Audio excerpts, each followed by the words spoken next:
Welcome to the Do Good X podcast, a sanctuary from the entrepreneurial grind.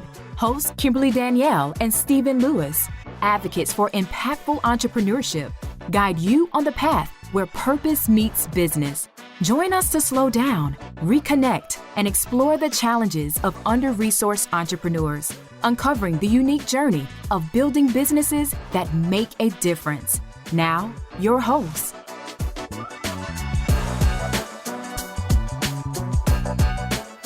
Welcome to the Do Good X podcast. My name is Stephen Lewis, and I'm a catalyst for positive change in communities and businesses. And for over 2 decades, I have inspired leaders and entrepreneurs to live and work on purpose with intention, faith, and a commitment to their well-being. Thank you for tuning in, and I am once again joined with my co-host, Kimberly Danielle. Hey, Kimberly. Hi, Stephen, and hello, everyone. I am Kimberly Danielle, and I am a community builder, a communication strategist, and a coach who comes from generations of faith-driven leaders and entrepreneurs who believe that our purpose should drive us to contribute to the common good. So today we have an opportunity to build off of some previous conversations and to dive more deeply into marketing. Many entrepreneurs have a great product, they have a great service or solution that meets an actual need, but they really struggle with how and where to communicate what they offer in a way that reaches the right people and the ideal paying customers. And marketing isn't just about visibility, it's about building connection and trust with our customers, our community members, whoever it is that we're wanting to serve. And for many founders, it can really be overwhelming, especially if you're starting off and you are the only one and you don't have expertise in this area. So in today's episode, we get to explore what effective marketing can look like for social entrepreneurs and how it can support both your purpose behind your business and your growth. We are honored to have our guest today, Jacqui Jones. And Jacqui is CEO and founder of 1 Degree Marketing, a Birmingham, Alabama-based agency that provides marketing strategy development and digital marketing execution for businesses. She's an alumni of the University of Alabama and the Goldman Sachs 10,000 Small Businesses Program. Jacqui has been recognized as the American Marketing Association Birmingham Chapter Young Professional Marketer of the Year, a Birmingham Business Journal Woman to Watch, also known as BBJ, and BBJ Top 40 Under 40, and BBJ CEO Awards finalist, if that wasn't enough. She teaches and develops curricula for organizations that support small business growth, including Bay Good, yes, I said Bay Good, MasterCard Digital Doors, Empowered by GoDaddy, the World Games 2022, which is brand of the Olympic Games, True Fund Financial Services, and way more. She really has a heart for small businesses, and I love that and love having her on this podcast for that reason. And she also founded Elevation Academy in 2019, which is a subscription-style membership that provides live marketing education workshops and webinars and houses a community and knowledge library for members. She is committed to providing valuable marketing knowledge needed for growth to the smallest businesses in organizations that need it most. So we are excited and happy to have you here with us, Jacqui. Thank you so much for taking the time to be with us. Yes, welcome. Thank you for having me. I should have given you a shorter bio. I felt like it took forever.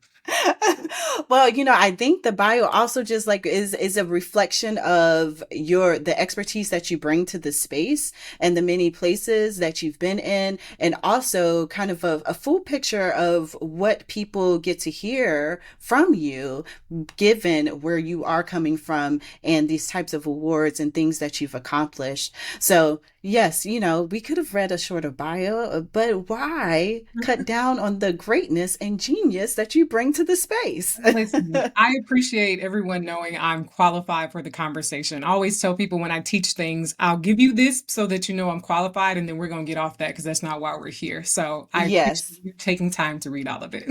Of course, of course.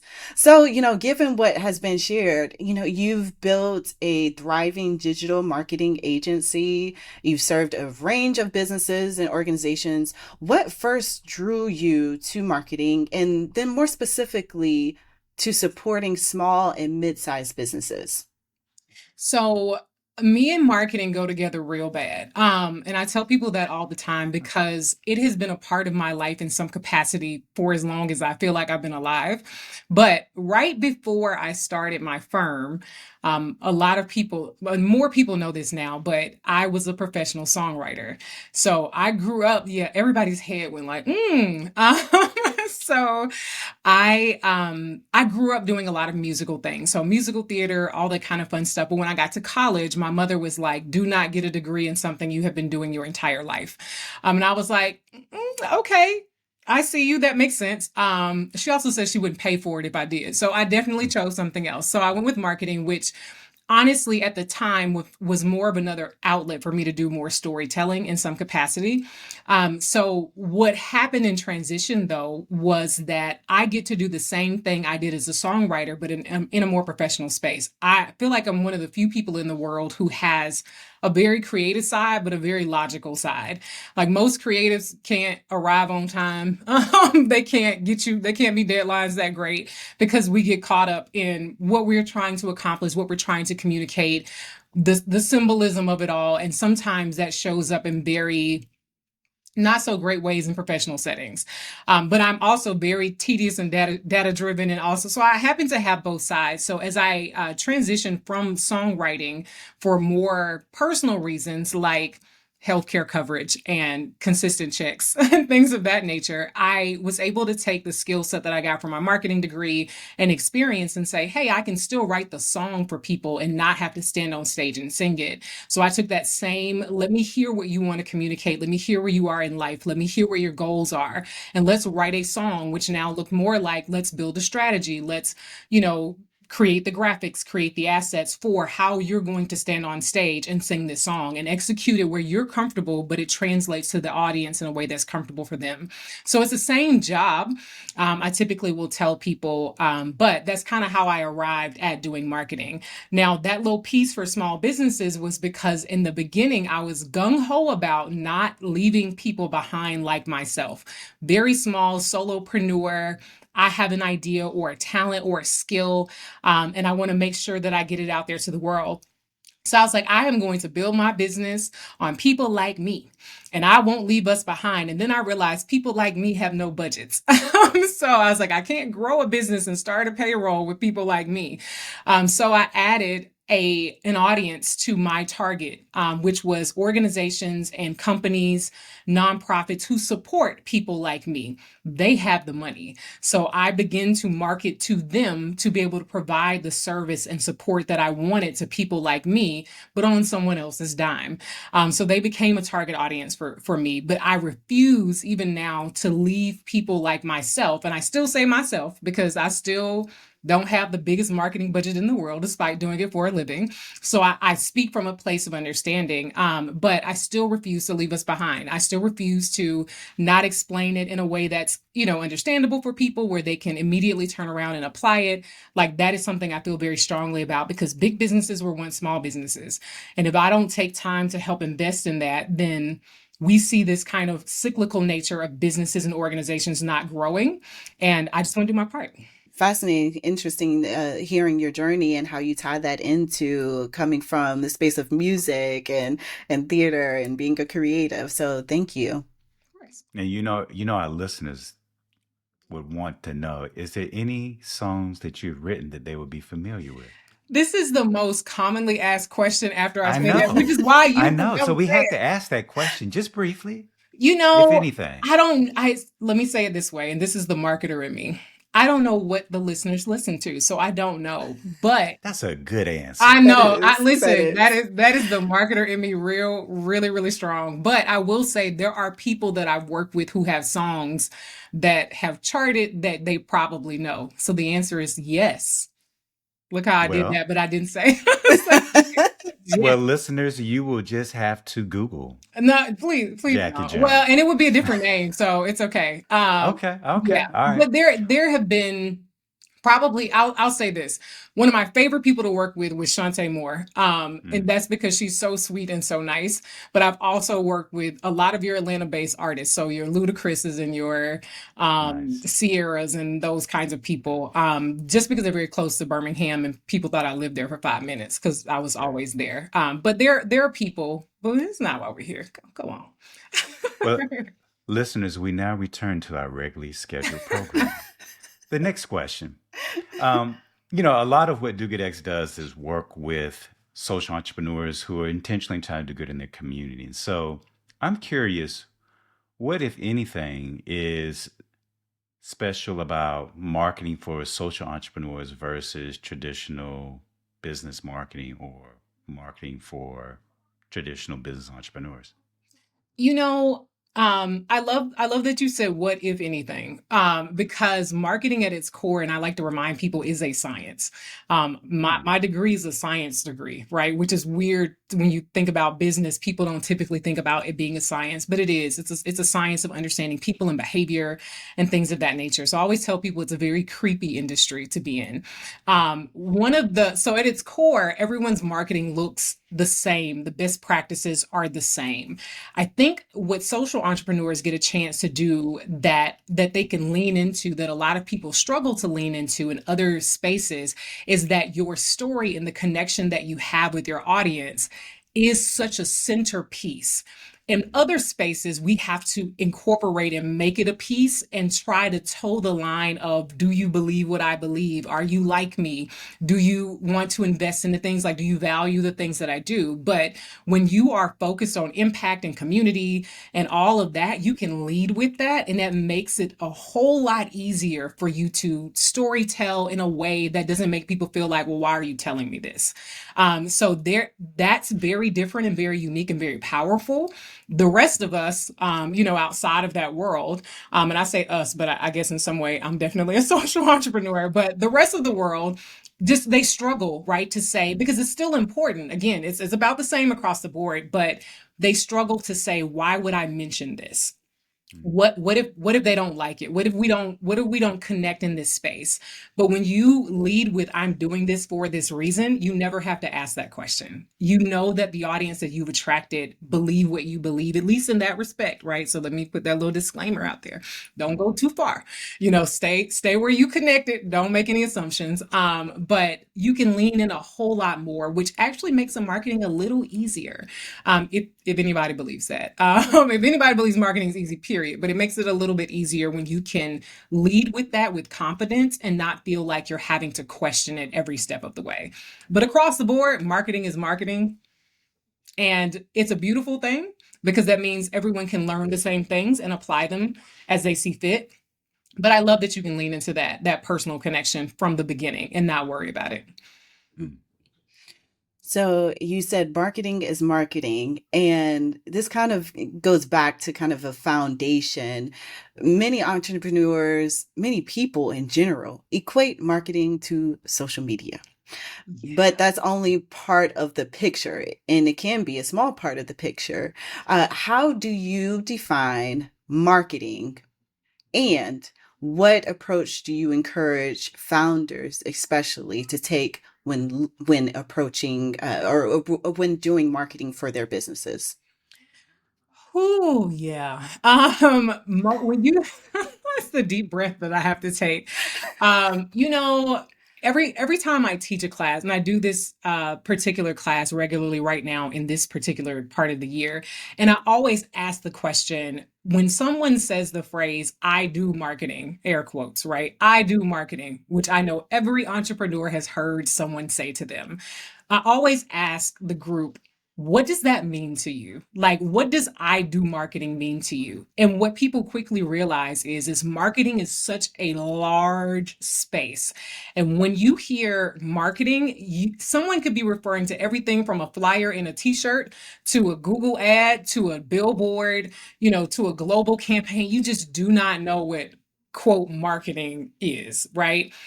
For me, marketing, again, and I keep saying the word science because that's what it is to me. It is the application of understanding people really, really well, being able to apply that understanding to a desired outcome. That's what it is to me. And it's such a vague definition because I could use any channel, any space, any vehicle to achieve that if I'm flexible and willing and agile enough to do so, and if I have the resources to do so, if I have the creativity to do so, I can connect with whoever it is I'm trying to connect with in a way that pushes my agenda, my goals, the impact I'm trying to make forward. And so when I'm talking to founders of small business owners, here is the thing that is most important. Social media, especially, is like the front lines. But if any of you have ever been in the military, I was in the Air Force, by the way. If any of you have ever been in the military, you know that the front line is not where the plan is hatched, right? Even if you haven't, you understand that by the time we get to the front lines, a lot has happened. We have trained, we have learned things, we have learned people, we have equipment, we have whoever's leading us has told us which way to go. The same thing is true with your marketing. By the time a post goes up for social media, and this is true even with events, anything that's happening, by the time the thing is happening, what I need you to know is that your job is all the stuff before that, all of the things. And it begins with, what is it I'm trying to accomplish with anything after this? So defining what your business or organization goal is first is key. There is no marketing goal, no social media goal, no anything goal without a business or organization goal. What are you trying to do? Know your business well enough to know what you're trying to affect. If you can do that, the marketing is not as hard as we make it out to be. And by the time you get to social media, you've unpacked what I need to do, what I'm trying to accomplish, what my measure of success is before you ever get to social. So if I have to tell you to do one thing, it is to define your own business and organization goals first and let every other marketing decision be informed by that and not just by, oh, it's marketing. It's not separate. It's a support, if that makes sense. That's That's good. good. So, this whole idea of like starting with your business goals is so important. And I imagine, that then determines which social media channel that you use, whether it's Absolutely. TikTok or whether it's, Instagram, et cetera, et cetera. That's But right. what I'm curious about is AI is transforming how businesses approach marketing. And looking ahead, what excites you or what concerns you about the role that AI plays in shaping the future of marketing for small businesses and social entrepreneurs? I miss the days where AI stood for Allen Iverson. I just want to say that. I just want to say that right now. I miss the days Yes. when I didn't hear these two letters so often together.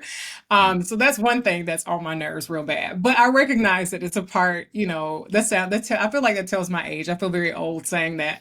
But I I recognize that AI is being integrated into our lives in many, many ways. And I think that it's interesting, talk about marketing. It is interesting how marketing has made us believe that it's so new because it's not, right? Hmm. You have been getting reviews on your, Amazons and your Targets or wherever, summaries of things for a long time. You have been getting suggestions of things for a lot of that stuff is AI. But when we got to generative AI, right, where the masses could use things to prompt and to create, that's when it kind of, in a very marketing sense, they made it more important to us. And the message became stronger. You too can do this, right? So when I think about AI in the world of especially small businesses, solopreneurs, social entrepreneurs using it, I think it's important to acclimate yourself to the tools that are around you. So we don't want to get left behind. So I think it's important to know what you can use, vet the tools that are available to you, and make sure that you're not using things just for the sake of using them. Just like everything else in your business, everything that is a good idea is not good for your business. The thing that concerns me, there are a few things that concern me. I'm gonna try my best not to stay on this soapbox for too long. The things that concern me is that because people have asked me, am I worried about my job? Right? It's like, well, one of everybody's favorite chat GPT prompt is act as a marketing strategist to dot, dot, dot. And I always go, I'm offended, but it's cool. I understand.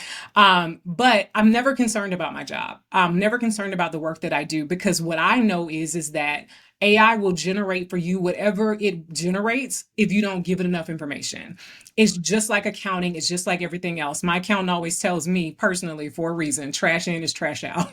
So if I don't put good information in, I don't get good information out. So if you can't define in your prompting and things like that, all that stuff I told you you need to know about your business, about your audience, about your goals, important information, you still have to know that in order to get good information, effective information, even in creating images and all that kind of stuff. So that's one thing that concerns me, is that people will think that it's a cheat code and not a tool.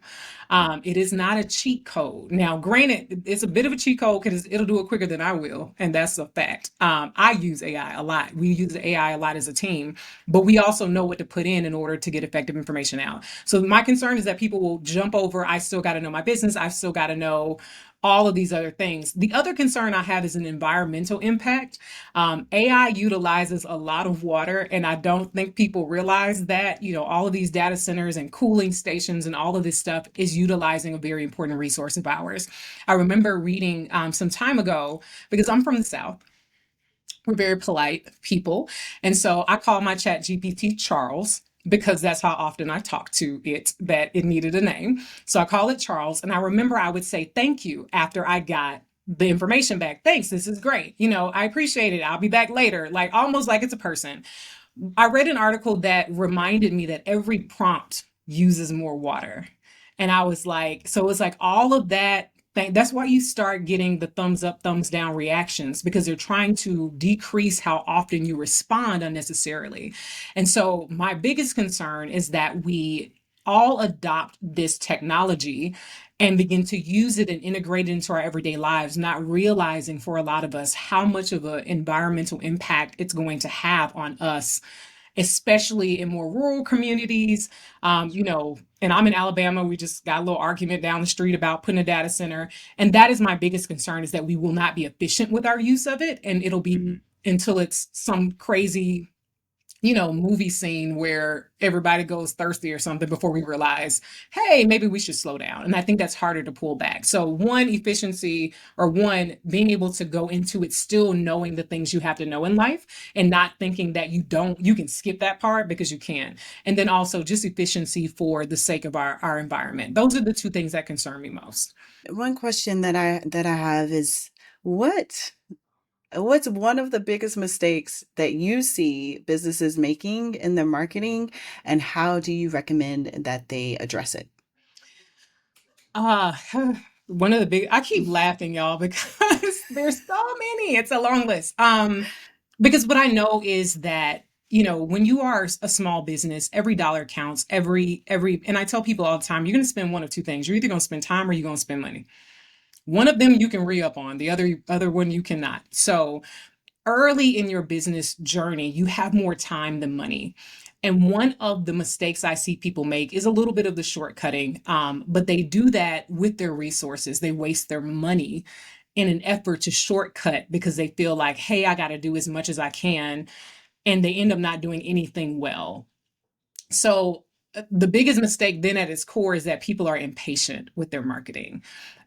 Good marketing takes time, and I wish it didn't. If it didn't have to, I would make a whole lot more money in life. I would not have to talk people into these year-long strategies and 6-month strategies, and hey, you're not going to see this move for 90 days. I wouldn't have to do that, right? But it takes a level of patience to understand that there's a bigger picture here, and that every marketing step that you take is building on the last one. So if you don't take time to pour into the foundation of your marketing, and this might look like doing a really boring marketing strategy. People think that's really boring. There was a time that I did too. But when you realize that having that plan a year later tells you what you need to post on social, tells you whether you should collaborate with that person, tells you whether you should sponsor that event or have or host that event. All of that's a part of strategy. And you could build that plan without spending any money. You could just spend time, right? And so having patience is the biggest mistake, or lacking patience is the biggest mistake I see small businesses make. They want it to be microwave ready, like put it in, put it on 5, zap. All right, I'm viral, I'm making money, I'm quitting my job. It's like, next week. And this is a time of year, for people who are listening, in July in the future. I'm so sorry. Today it's November, right? For everybody in the small business world, what I hear a lot of in my industry is, well, I want this because next year is going to be my year and I'm ready. And it's like you come to a marketer in November trying to prepare for January. And I've had to grow to say that's not realistic. I hope it works out for you. Number one, I will never say your dream can't work the way, for all I know, you're taking off tomorrow. But I can't make you any guarantees, promises, or whatever. I need you to have a little bit more patience. So I need you to be okay with building a strategy between now and the end of the first quarter. I need you to be okay with us executing that and then making adjustments. And so patience is the biggest part of your marketing. Take time, build it well so you don't have to come back, because you will come back. If you ever felt like, especially on social media, well, I do this, nothing works, that's because you skipped a step somewhere. If you can go back and actually do that step, you won't have to come back. You may have to build on it and tweak, but marketing is very humbling. It will pull you back very quickly, and all the money you spent will come right back with it. So it's like you've got to be patient with that process and realize that every minute you spend, every dollar you spend, a lot of those you can't get back. So be patient with it. And I know it's weird. It's a weird answer because that's not a marketing thing, right? That's a life thing. That's a mindset thing. I think that most people would think that answer would be, yeah, build a strategy. And it's like, that's one part of it. But if you're not patient with that, you can have the most beautiful strategy in the world. If you don't have the patience for executing it, then you just have a nice strategy. Congratulations. That doesn't get the job done. And so in marketing, there's a mindset that has to go there. And for small businesses, we struggle with patience. Ask me how I know. I'm the same. Yeah. I'm not telling y'all anything that I do not buy and revel in. I am also impatient. I got a whole plan for an AI marketing workshop that I'm convinced is going to happen the first week in December. It is the second week in November. Why am I like this? Because I'm a small business owner. And so it comes with a package for some reason. But we have to be patient in order for it to work. That's great. Well, if you are enjoying this conversation, you know this is the time where we will transition to our resource roundups, where we gather tools, tips, and resources that can help entrepreneurs build strong and sustainable businesses. So, Jacqui, let me ask you, if social entrepreneurs are working with a limited budget, where should they start? And what are the non-negotiables in building a marketing strategy? Yeah. Where should they start? Start with you. That's number one. And guess what? You're free. You're already there. You're a volunteer. That doesn't cost you any money. And I bet volunteer hit somebody real hard in the chest because you feel like you'll get paid nearly what it's worth for your time and energy. But start with you. And I don't even mean start with the business. I mean, start with you. Start with your vision. Start with your personal non-negotiables. Start with your boundaries. Start with being realistic with your time and how much, energy you can put into what you're trying to accomplish. Because as I get into the rest of these non-negotiables, if you don't know for yourself what you can pour in, me giving you this information is no good to you. You are a human being first. You are a business owner and you're a lot of other things. You may be a parent, you may be a spouse, you may be the choir director at the church. I don't know, but you are a human being first. And you've got to know how much energy and time you have to commit to what you are about to embark on. So start with you. And that's non-negotiable. Because the word no is harder when you haven't done that. And somewhere in this journey, you have got to get comfortable with the word no, I cannot, no, I will not, no, I don't have the capacity for, and that's much harder to do later. So start with you. Then you can start with your business, right? What am I trying to do? Where am I trying to go? How am I trying to get there? And so the tool here is for you to build a strategy, but that's a business development strategy. It's not even a marketing strategy yet. Again, I can market anything. I got all kinds of random stuff on my here's a little puff that goes on my microphone. I could sell this if I needed to, right? That's marketing. Marketing is not as hard as we make it out to be. What it is intentional. And so you've got to have that business development portion of it and get all the support that you can from organizations. Like every state has just about a small business development center. So an SBDC, they provide all of these things for free. If you have support organizations in your area who provide all of this technical assistance, cohorts, get all the free information, gather it up and store it, right? Go learn, do all of that, develop your business. Do that. That's typically free. It's going to cost you some time, but it's typically free. When we get into the actual marketing of it, right? I want you to know that you are going to need to, one, figure out how you're going to execute in spaces. So if you are looking for platforms, right, this starts with how you do business. So you need to have whatever customer service, customer relationship management process that's already in place. This is your HubSpots of the world and your Salesforces of the world. How are you doing business? If you don't do business well and you do great marketing, it's not sustainable, because if I attract a large crowd and you can't fulfill the promise that you made in your marketing and messaging, all of this is pointless. And I realize somebody's feelings may be hurt, but I want to tell you before someone else does, but charges you a whole lot of money for it. You got to know how you do business. So have a system that is not even marketing related to run your business.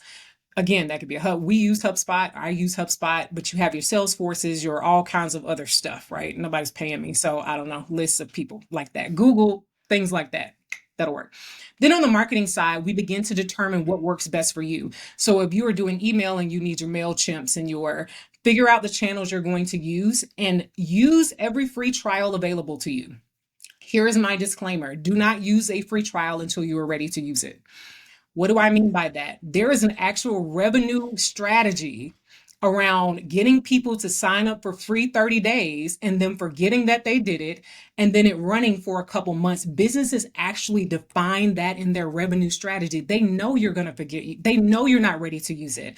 And it'll be 3 or 4 months or a year of $29.99 before you go, man, I haven't used this, but I'm going to. That hope and aspiration keeps you paying for it. That's good marketing. It's manipulative as all get out, but it is good marketing, right? So use the free trials, because you're not just looking for a good tool. You're looking for what works best for you. All these tools do the same thing. I always tell these tools for everybody. They're for the streets, right? It's just they all doing everything out here. It's okay for you to utilize anything. What works well for you? What do you navigate well in? So this is the difference between a Constant Contact or a MailChimp. They do the same thing. There are some differences, but if you don't know how you do business, then I can't tell you which one is best for you. So knowing how you do business and seeing what works best for you as from a user-friendly standpoint, use the free trial when you are ready to use it. I want you to have 30 days of content ready before you pick up a HubSpot, a Hootsuite or a later or CodeSchedule. Have the 30 days of content so that you can go in there and use the tool and make an informed decision about whether you should spend your money on it. Everything costs money.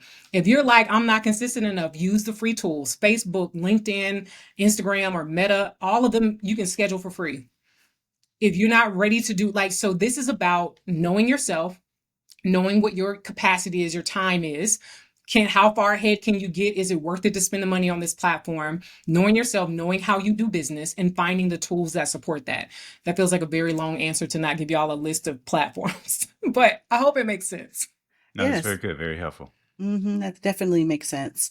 What simple metrics or indicators should businesses track that reflect that their marketing strategy and what they're hoping to do is actually working?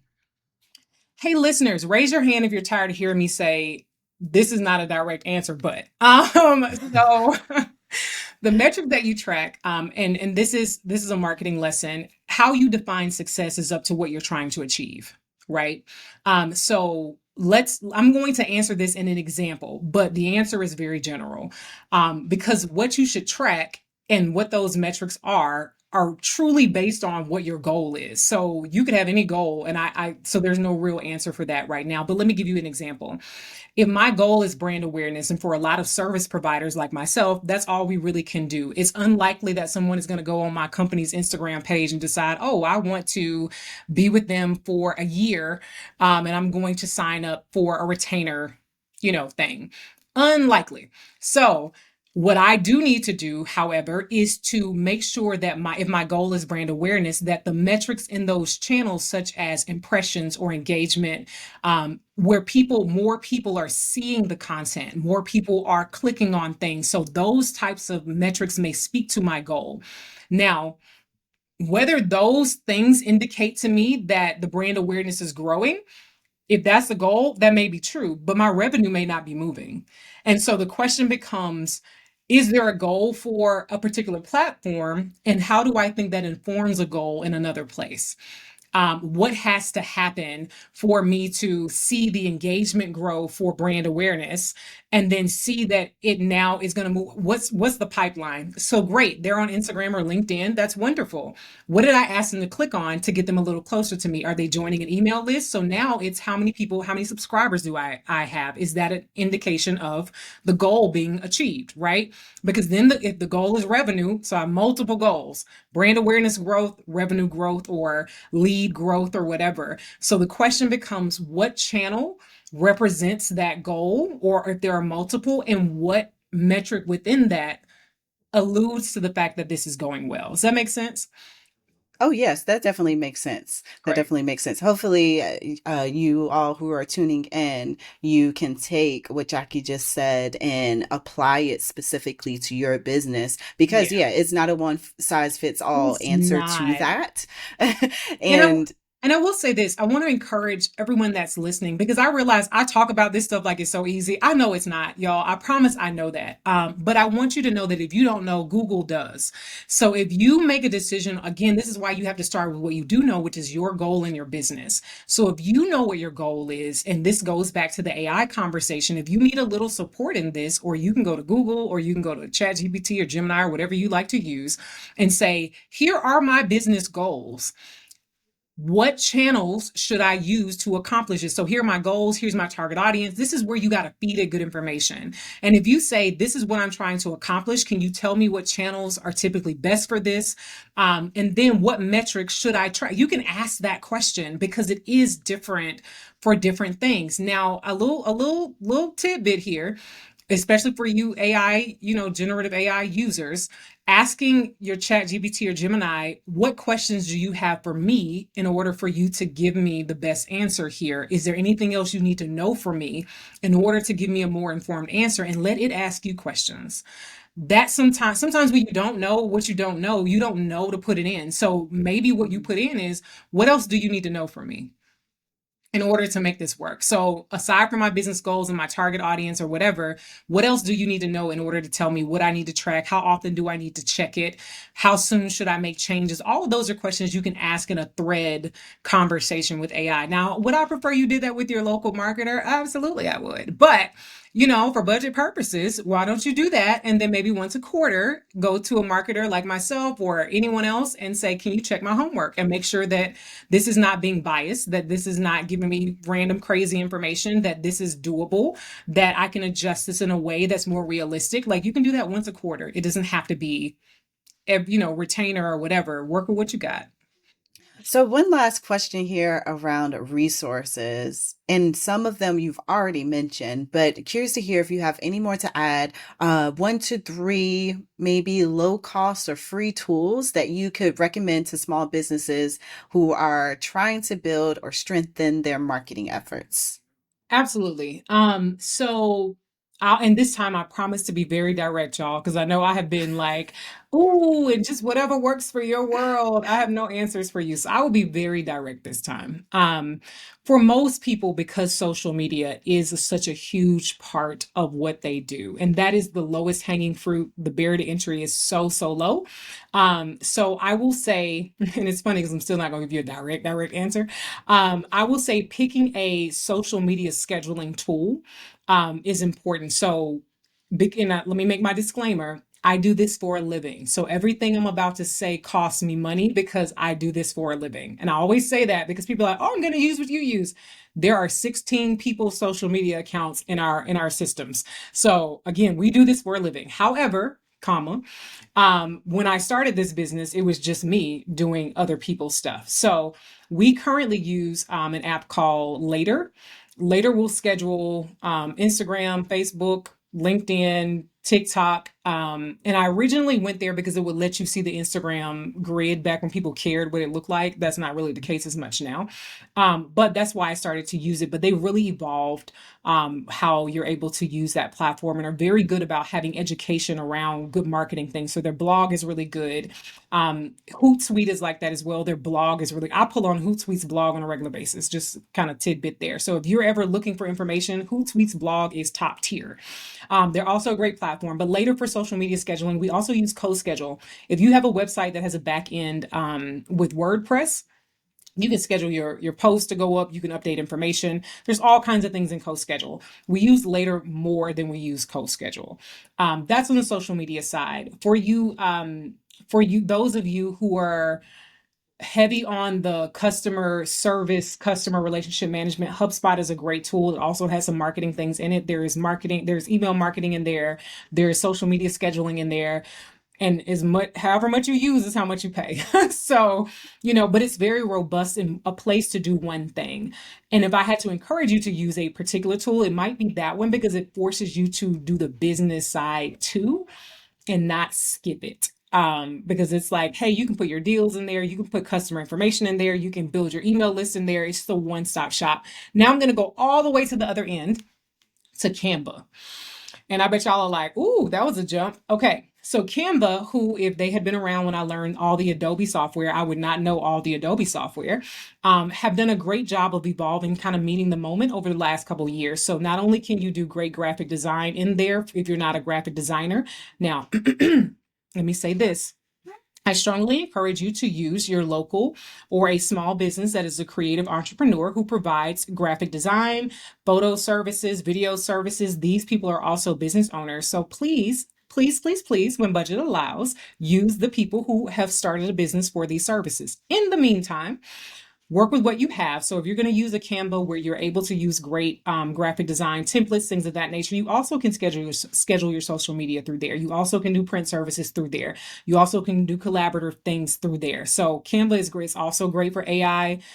Image generating. There's a lot of apps integrated into Canva now. So if you need a low hanging place, low cost to do a lot of things in your marketing for creative purposes, content management purposes, Canva could be a really great place to start as well. So from the most robust HubSpots to the just social media laters and code schedules, all the way to the Canvas where you can get a little bit of it. It's like a Swiss Army knife of a platform. You could start there until you realize I want to go deeper in a particular place here. I need to go deeper in my email marketing. So let me see if I want to use a Constant Contact or a MailChimp. So Canva could be a good place to use, a good platform to use. That's good. That is, yeah. I was going to say that's great. And for you who are listening, if there's something from today's conversation that sparked an idea or encouraged you, we invite you to visit dogoodx.org. You'll find resources, events, and ways to connect with a community of entrepreneurs who are building businesses for good. So we are going to shift to our last area here that we really enjoy, which is off the cuff. And we have a list of rapid fire questions. And we want you to say, Jacqui, just what comes off the top of your head when you hear each question, and then we'll move on to the next. So I'll go ahead and get us started.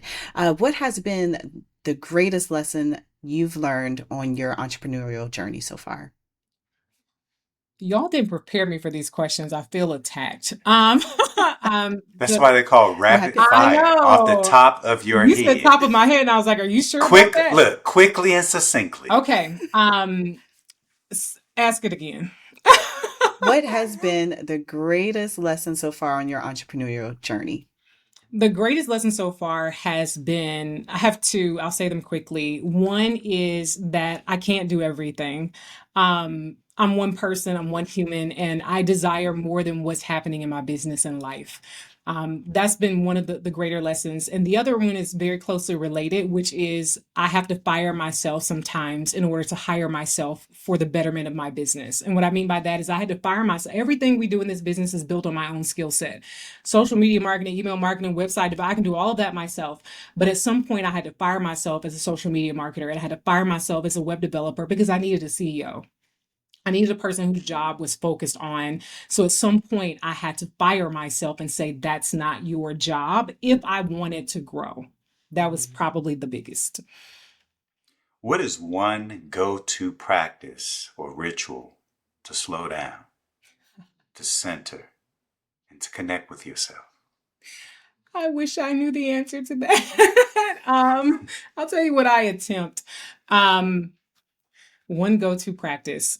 Uh, um, really, I'm the worst person to answer this question. To slow down would be, and this is all mindset for me. The practice for me is being okay with not being productive. Like that's all I can do. I have a hard time sitting still. And so that's why I say I'm the worst to answer this question. But I have learned to be okay with not defining a successful day or a successful week by the level of output I'm able to accomplish. Sometimes productivity is a break. Sometimes productivity is putting my phone down because I'm hitting a wall or that kind of thing. So my go-to practice is to almost schedule you're not going to be productive time. You can sit at that computer if you want to, but do not put a task here. Do all the clicking and back and forth between shopping and, whatever, putting it in a cart and coming back to the emails and putting it like it's okay. Schedule this as is not going to work time. And I think that's been a practice of mine because I have a hard time sitting still and being like, I could be being productive. That's not a measure of value that I need to keep close. So that's my practice, is to schedule my non-productive time. How has your faith shaped or informed the way that you have built or lead your business? That's a great question. And I want to thank you for that question. So my faith plays a large part because how else would this payroll get paid? So for me, my faith has become a lifestyle instead of a belief, if that makes sense. It is something that I've learned I have to walk daily. It is the difference between how will I pay payroll that's due on Friday that has to run on Wednesday and it's Tuesday and I don't see it, in those very tense situations. But it has also been, I just have an idea. But because my faith says that the being that created me is a creator, and that I possess that I can have faith that I'm built for this. I am built for creating things. I am built for ideas. I am built for seeing it through to the end. And that has been a lifestyle that I've had to adopt because I've always had a faith, but now I live a faith. And that has made all the difference. How do you navigate challenges or build resilience? I just ignore everything. I'm just kidding. I just ignore everything. And it's funny because it actually goes back to that faith answer. I try to fight from victory and not for it, if that makes sense. So I try to remember that there have been so many challenges in my journey as an entrepreneur where I did not know how I would make it. And now here I am again with another one. But my track record for overcoming and my track record for, being resilient and my track record for stretching my capacity and learning more and showing up more has more look you did it than it does you didn't. And so I try to check my track record and remind myself that as long as I have challenges and I need to become resilient and I need to increase who I am to show up, as long as that's happening, I'm moving forward. Because you only get that problem when you have bigger things. When you have an increase of territory, that's the only way you keep running into problems. Otherwise, you become very stagnant. And so my resiliency, a lot of times, it's like, girl, it may not have been as big of a financial issue, but it was a financial issue. Check your track record. You survived that, you'll survive this. How much of your success do you attribute to your faith versus your own grit, will, and hustle? It's all faith, girl. It's all, and let me tell you what I mean by that. Because the faith is not only about what is possible outside of me, it's about tapping into what is inside of me. And that hustle and that grit is a faith in itself, that it is in there somewhere. Because sometimes I don't believe that I can, right? Please know, there are a lot of days where I am maneuvering, and it takes my vice president to talk about this because she's like, I don't know how you are living your life, how you have these concerns and you still show up in these places. But the faith is not only that for everything I can't do, I know that, it'll work itself out. Some parts of that is not my job, but for the parts that are, I have to take that faith internally and say, You have everything you need in this moment. And so get up and get to work, right? So it's like a double-sided faith. There's a faith of what supports me outside of myself, but there's a faith that everything I need, if I have been blessed to get to this moment, then somewhere, whether I've ever touched that tool or not, I have it. And so go find it, get up, hone it, sharpen it. It's there. You may have to develop it a little bit, but you have what you need. And that faith kind of turns internally. So it's kind of both things. But my hustle is a result of my faith, if that makes sense. Complete this sentence. Because of my entrepreneurial endeavors, my clients and or their communities will be more able to do what?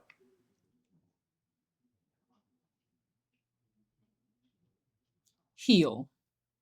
Hmm. Would you like me to expound on that? Yes? Okay.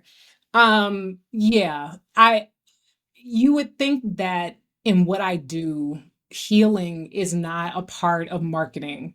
However, because of what I do and because how I have to meet clients in conversation, I have to hear frustration. I always tell people I'm like a business therapist. I have to hear a lot of challenges and frustrations and issues, not only for the people who I'm helping with what I'm doing in my business, but also for the people that they serve, whether that's retail or airports or nonprofits that support social small businesses or creatives or whatever. But I have to hear a lot of challenge and a lot of obstacles and a lot of that.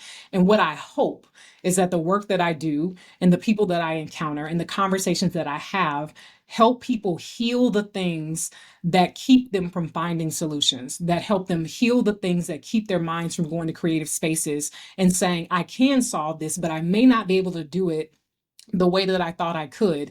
Maybe this message is a little different. Maybe I'm only thinking about it from my perspective. And so marketing for me and the things that I do could be very healing for communities and for my clients and for my team when they're able to take because marketing starts with us as human beings and it grows into commercial things. But there's a healing that has to happen there for belief and a reinforcement of what they are trying to accomplish. And that's a healing. And I hope anyway, that's what happens. Well, Jacqui, we have to leave it there. And I want to say thank you for the healing work that you do and for the healing presence that you are for so many entrepreneurs and clients that rely on you for your service. So thank you for being with us today. Thank you so for much. having me. You all are great. You are great. So we Yes. appreciate you and the work that you're up to in the world. And for those of you tuning in, I hope that you found some insights and some wisdom from this conversation with Jacqui. And please do join us next time. Until then, be well and do good. Thank you for listening to the Do Good X podcast. To continue the conversation or access our resources, visit www.dogoodx.org. Join us again for conversations that will nourish your soul, ignite your dreams, and empower you to build an impactful business, one intentional step at a time. Until then, keep striving, thriving, and doing good.